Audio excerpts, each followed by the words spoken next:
శ్రీకాకుళం పార్లమెంటుకు సంబంధించి చూస్తే శ్రీకాకుళం పార్లమెంట్ స్థానాన్ని తెలుగుదేశం పార్టీ కైవసం చేసుకోవచ్చు, కూటమి కైవసం చేసుకునే అవకాశం ఉంది అనేది నాగన్న వేస్తున్న అంచనా. ఇక శ్రీకాకుళం పార్లమెంట్ పరిధిలోని అసెంబ్లీ స్థానాలకు సంబంధించి చూస్తే ఆముదాల వలసలో వైఎస్ఆర్ కాంగ్రెస్ పార్టీ గెలవచ్చు అనేది నాగన్న వేస్తున్న అంచనా.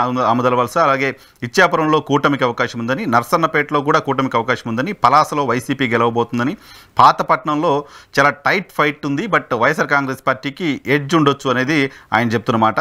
శ్రీకాకుళం వైఎస్ఆర్ కాంగ్రెస్ పార్టీ గెలవబోతోంది, టెక్కిలిలో కూడా కూటమికి సంబంధించిన అభ్యర్థి విజయం సాధించబోతున్నారు అని. సో ఆముదాల వలసలో స్పీకర్ తమ్మినేని సీతారాం విజయం సాధించబోతున్నారు అనేది నాగన్న చెప్తున్నమాట. నరసన్నపేటలో మాజీ డిప్యూటీ సీఎం ధర్మాన కృష్ణదాసు ఓడిపోవచ్చు అనేది నాగన్న చెప్తున్నమాట.